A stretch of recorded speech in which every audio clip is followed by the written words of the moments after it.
ராமநாதபுரம் மாவட்டத்தில் உள்ள சிறிய ஊர் கமுதி கிட்டத்தட்ட 6483 மக்கள் தொகையை கொண்டது. 1855 இதில் குறிப்பிடத்தக்க எண்ணிக்கையில் நாடார்கள் வாழ்ந்து வந்தார்கள். 1855 நவம்பர் மாதம் மீனாட்சி சுந்தரேஸ்வரர் ஆலயத்தில் நாடார்கள் நுழைய ஆலயத்தின் பரம்பரை அறங்காவலர் திரு பாஸ்கர சேதுபதியிடம் உரிமை கேட்டபோது மறுக்கப்பட்டது.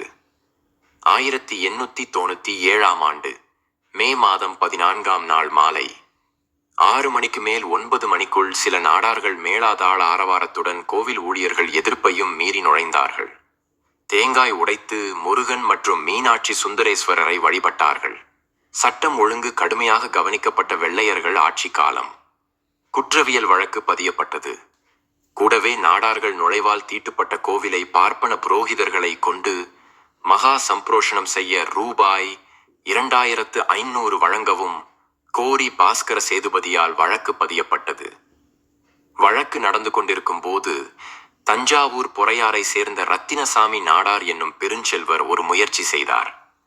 அதாவது நாடார்கள் ஆலயத்திற்குள் செல்ல 30,000 கொடுப்பதாகவும் அவர்களை ஆலயத்திற்குள் அனுமதிக்கும்படியும் கேட்டார். பாஸ்கர சேதுபதியும் ஒத்துக்கொள்ள முன்பணம் 5,000 கொடுக்கப்பட்டது. இப்படி ஒரு ஒப்பந்தம் ஏற்பட்டால் மேற்சொன்ன வழக்கில் தீர்ப்பு வரும்போது பிரச்சினை வரும் என கருதிய மதுரை மாவட்ட ஆட்சியர் ஒப்பந்தத்தை ரத்து செய்ய சொன்னார். ஒப்பந்தம் ரத்தானது. கமுதி ஆலய நுழைவு வழக்கில் 20/7/1899 தீர்ப்பு வந்தது. நீதிபதி வரதராவ் அளித்த தீர்ப்பு இந்து சனாதன தர்மம் என்றால் என்னவென்று உலகிற்கு காட்டியது. பாஸ்கர சேதுபதி சார்பில் 38 பார்ப்பனர்கள் சாட்சியளித்தார்கள். நாடார்கள் சார்பில் 23 பார்ப்பனர்கள் சாட்சியளித்தார்கள். தீர்ப்பின் 114வது பத்தியில் இந்துக்கள் மத்தியில் சாதி வெறுமனே ஒரு சமூக நிறுவனம் அன்று, அது ஒரு மத கோட்பாடு. கடவுள் மனிதர்களை சமமற்றவர்களாக கருதுகிறார். பறவைகள் அல்லது விலங்குகளின் வகைகளை படைத்துள்ளது போல தனித்தனி வகை மனிதர்களை அவர் படைத்துள்ளார். பிராமணர், சத்திரியர், வைசியர் மற்றும் சூத்திரர் என பிறந்துள்ள அவர்கள் ஒவ்வொருவரும் மற்றவர்களிடம் இருந்து பிரிந்தே இருக்க வேண்டுமென இந்துக்கள் நம்புகிறார்கள் என குறிப்பிட்டார். மேலும் அனைத்து இந்து மத அடிப்படை நூல்களின் ஆதாரத்தோடு பார்க்கையில் நாடார்கள் மது தயாரித்தல் தொடர்புடைய சாதியாதலால் தீண்டதகாத சாதி எனவும் அவர்கள் கோவிலுக்குள் நுழைந்தால் ஏற்படும் தீட்டை கழிக்க தீட்டு கழிப்பு செய்ய வேண்டும்.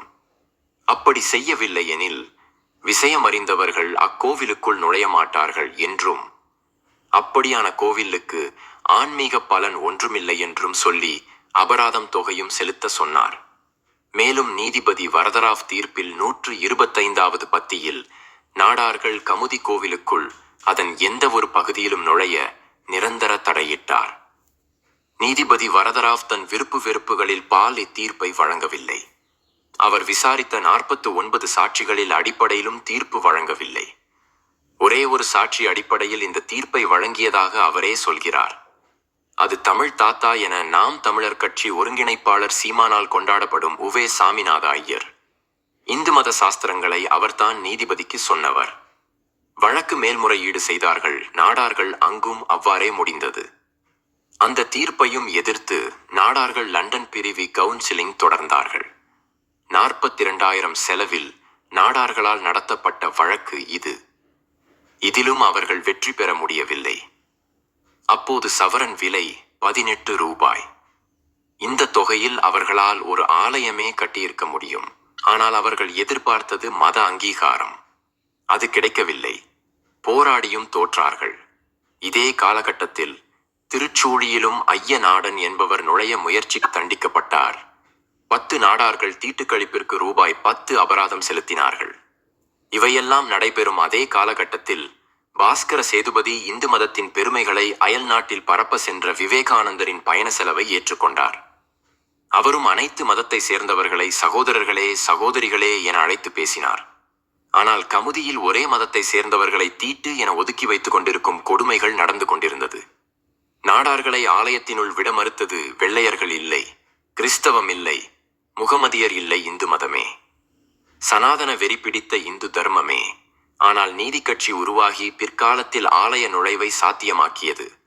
1936 தான் அனைவரையும் கோயிலுக்குள் அனுமதிக்கும் ஆலய பிரவேச உரிமை சட்டம் கொண்டுவரப்பட்டது. சட்டம் நடைமுறைப்படுத்தப்பட்ட பின் 1939 அரசு ஆதரவோடு வைத்தியநாத ஐயர் நடத்திய ஆலய நுழைவு போராட்டத்தை தான் முக்கிய போராட்டமாக சங் பரிவாரங்கள் போலியாக சித்தரிக்கின்றனர். சட்டம் வருவதற்கு முன்பே நடந்த பல வீரம் செறிந்த போராட்டங்கள் திட்டமிட்டு மறைக்கப்படுகின்றன. இன்றும் கமுதி கோயிலில் நாடார்கள் நுழைந்த மேற்கு வாசல் மூடப்பட்டுதான் இருக்கிறது. இந்த இழிவை பற்றி சிந்திக்காமல் பல இளைஞர்கள் ஹிந்துத்துவ கொள்கைகளுக்கு உடன்படுவது வெட்கக்கேடு. வரலாற்றில் யார் எதிரி யார் துரோகி என தெரிந்து தெளிதல் அவசியம். ஆதாரம்: நாடார் வரலாறு கருப்பா காவியா. ஆசிரியர் தி. லஜபதி ராய்.